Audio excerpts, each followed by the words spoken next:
Hi, welcome to Community Connections. My name is Jane Powell, and this is Community Connections, brought to you by the Greater Kanawha Valley Foundation. We're a show about community involvement, showcasing different organizations, and today our guest is from the Herbert Henderson Minority Affairs Office, Dr. Carolyn Stuart. Nice to see you. Thank you. It's a pleasure to be here. Welcome. So tell us about your office. It's fairly new, is that right? It is fairly new. It was established in 2012, and I actually came into the position in August of 2012. Okay. So we're just a little over 3 years old. All right. And, you know, it is established as the Minority Affairs Office, but I like to say up front that minority, for the purposes of our office, has a very broad definition, because we're looking not only at racial minorities, ethnic minorities, we're looking at age, gender, socioeconomic status, geography. So we're looking across the board. So I like to make sure that people understand when you say minority, it doesn't necessarily cut anybody off from being able to seek services through our office. I think that that's a really good point to make, because everyone has their own definition of what minority means. Exactly. And when I took the position, that was one of the first things that I worked on, was ensuring that people would know that who the services were available to, and not have that narrow definition, so that we could serve more people. So it's a broad range of people. Exactly what is the mission of the office? We are charged with providing forums across the state, so that we go out and we hear what the issues are from various communities. We also are charged with making certain that programs and services are available, that they're accessible to the minority communities.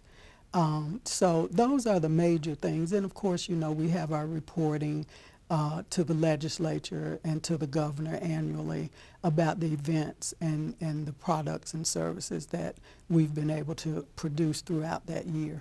So you mentioned forums. I think of that maybe as like a town hall forum. Would that be, do I have the right picture of what's happening there? You absolutely do. We call ours listening tours. Mm-hmm.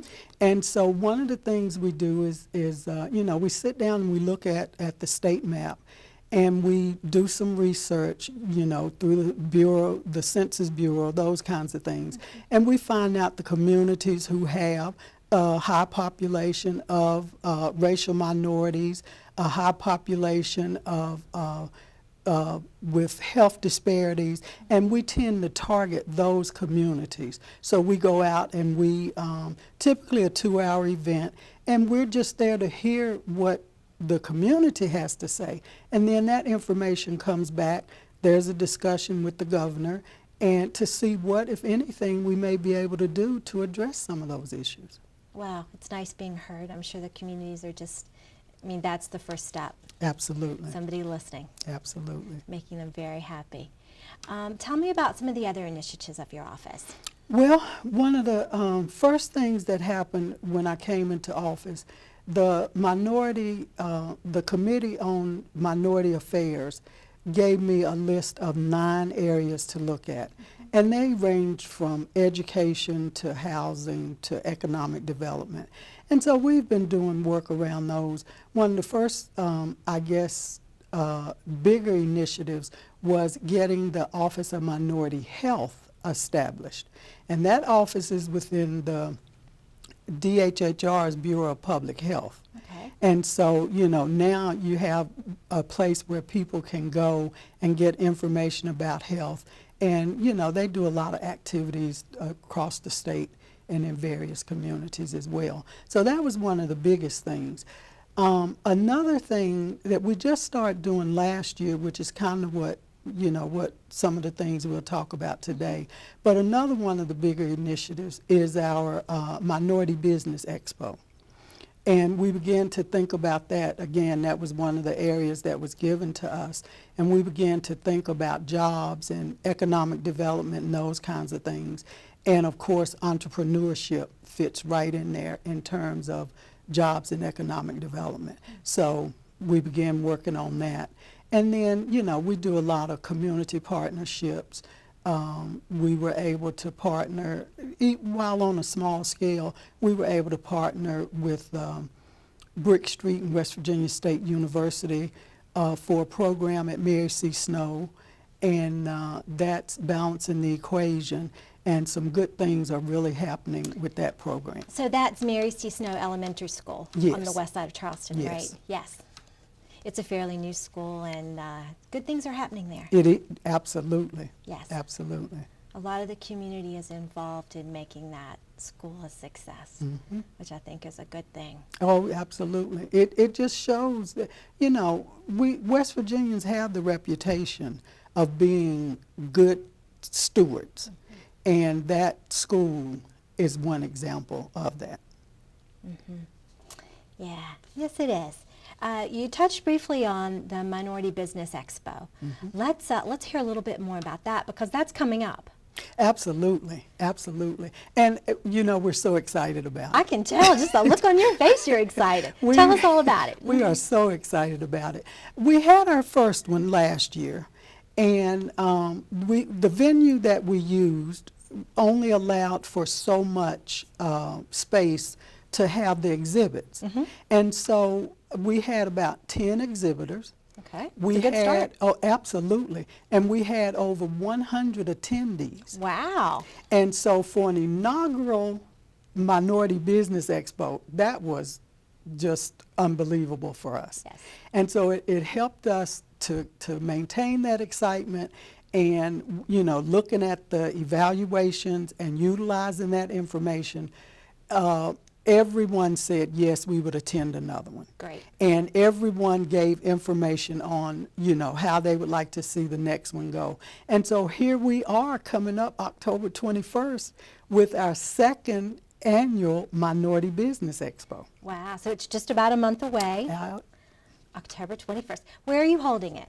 It will be at the Charleston Civic Center, and it's on a Wednesday, and it actually starts at 10 a.m.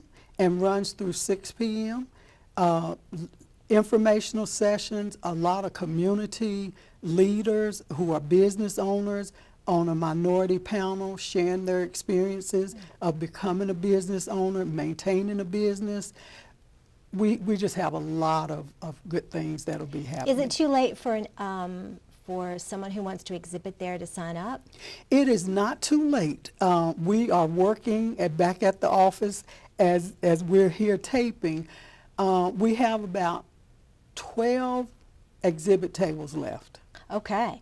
And so the number for that, if someone is interested in exhibiting or getting any information about the expo, is 304-558-3179. That's correct. And they will give you all the information that you need about either exhibiting or attending. Is that right? Absolutely, absolutely. And then, you know, being on, having the opportunity to come on a show such as this, where, you know, it's going to be out there so that anybody who needs that information will be able to find it. Right. I think. Good. That's what we want. Yes. We want to share information and good things that are happening in the community. So tell me a little bit about student tracks. Excuse me, I said that wrong. Student tracks. Okay. Well, this year we added that piece because one of the things that we've talked about, and in my office and in conversations with the governor, you know, we continue to be concerned about our young people. And so we wanted to do something that would help them to know about this event and give them an opportunity to showcase what young people are doing. And so our student track consists of students from surrounding high schools who are in a simulated workplace program. And these students are actually running businesses from start to finish.